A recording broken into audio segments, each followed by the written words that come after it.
and welcome back to Contemporary Black Voices. And so today we were covering the Florida State debacle. And so before we had taken that brief break, I had asked my co-host Chris about whether or not this would have an effect on donors and to future donors and stuff toward HBCUs. And so Chris, you wanted to expand on that a little bit?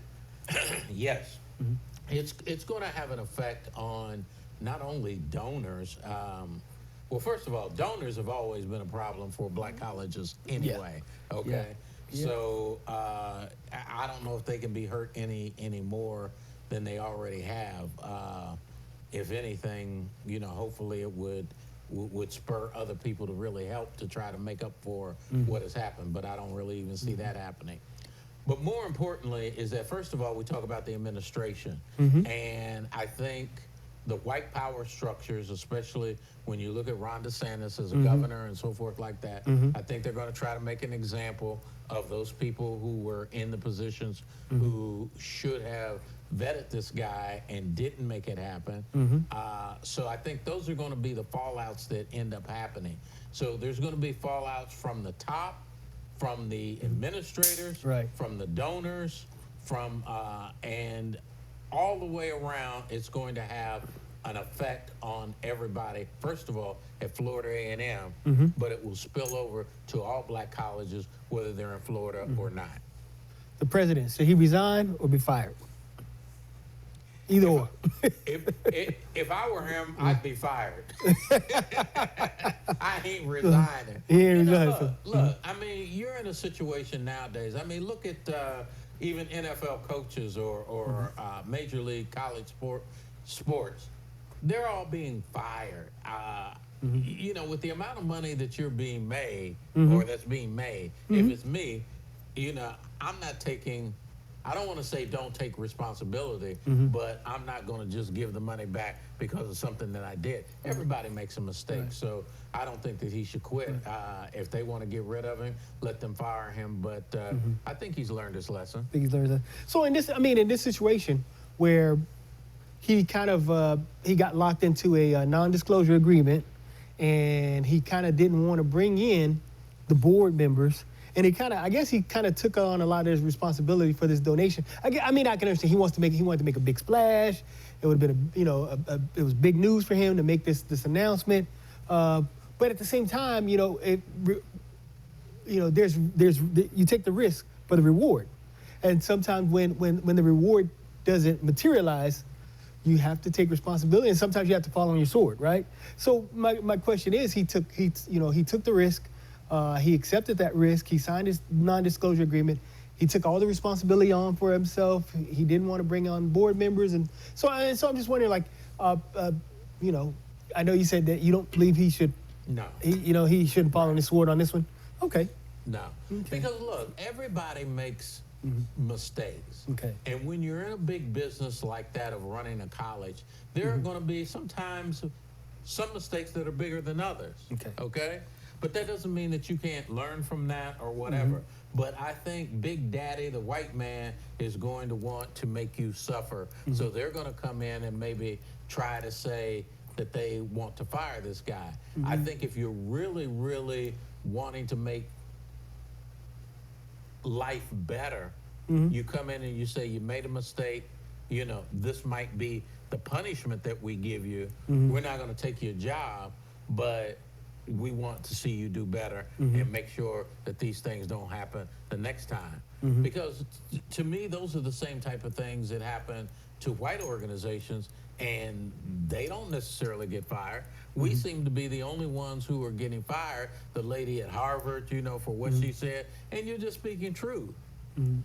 Okay. And in this situation, he just made a mistake. Right. And he made a mistake. I think it was to a certain degree, a mistake that everybody wanted to see it to be true. Right.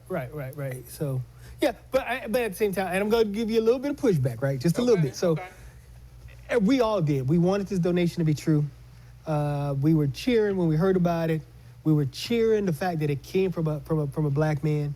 And so, yeah, it was big news. But at the same time, all of us who are on the outside cheering for this, it wasn't our responsibility to vet it. You know what I mean? And so, whereas we're on the side and we're cheering for this and we want this to happen, and he, of course, wanted this to happen for his university, of course, and that's admirable. You know what I mean? He was, trying to bring money to his institution, but at the same time, it's his job. You know what I mean? And so, that responsibility, you could have pulled a grad student in and say, hey, Google this guy. You know what I mean? Google Madison Farms. You know what I mean? And maybe call some folks in Texas, call some folks in the hemp industry, and just, you know what I mean? You could assign that to a couple of grad students to do that. But I mean, so at the same time, whereas we all want it to be true, it was his job to make sure that it was true. And so, but and again, so with that little bit of pushback, I do also want to say that I understand that a lot of times we don't get the benefit of making a mistake, whereas other folks do get that benefit. Okay, so what would you do? Do you want him to resign? Mm-hmm. Do I want him to resign? I think that. Come on now. You stutter. Yeah, because I'm stutter. I gotta be careful, man. I wear the OU jersey, so I gotta be careful what I say. You know what I mean? So, and I know y'all gonna come for me. I know y'all gonna come for me because I'm sitting here. We're talking about HBCU, and I'm wearing an OU jersey. I don't care. Bring it. But anyway, no, he needs to go. Florida, FAMU is one of the premier HBCU, one of our premier institutions, and this isn't his first mistake.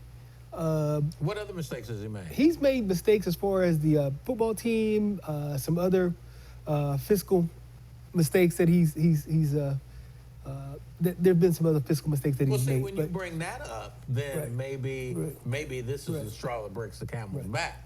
But if this was his first offense, then I would look at it differently, and that's the way I was looking at it. But No, but again, and the reason I say he needs to go is because what FAMU represents. You know what I mean? FAMU represents, it's one of our leading institutions. It's Black excellence, and just for the sake of the institution. But wait a minute, Caleb. Just for the sake of the institution, to make sure it remains untarnished. Pick any black school out.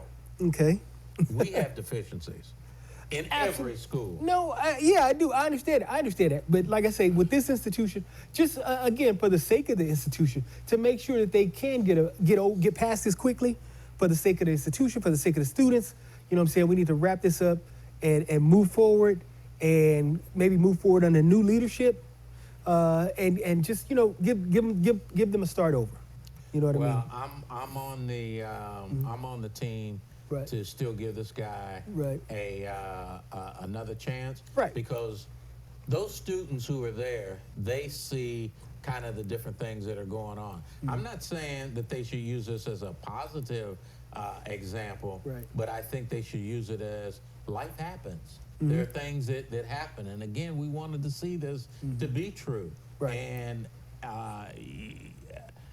Who is bold enough to go in and tell? I mean, I really believe this guy may have a mental problem. Right. To be able to even say something like this. And then for him to, have these second step backs to be able to say, well, I gave her penny stock, or I did this and I did that, or whatever, I do know he's a foster child. I saw some information where he was being mentored by some white folks out of I think the Dallas area and different things like that. But, for me, I'm not as quick of a person to say, get rid of him for that. Because at this particular point, they didn't have any damage done to them, okay? Right. They didn't accept it, okay? They found out about it late. But they still found out about it. Because I think they turned around, and I think there was another $50 million grant that they turned down and said, oh, we won't need it. because we're getting 270 something $270 million, so we don't need the $50 million. So there is a $50 million damage that's been done. Hold on. Now, for that reason, I would say fire it, because turning down $50 million, even if you got $200 million, right. Okay, You're is right. enough to be fired. Right, You know, right, now, right. that to me is a bigger offense than him. He turning down that. So look, this, We're gonna come back with our third and final segment, and then we're gonna talk about Greg Jerami, and we're gonna talk about more about him and more about his reasons for this. And so stay tuned, folks, and again, stay tuned for our third segment. We're gonna dig a little bit further into this Florida State debacle. We'll be right back.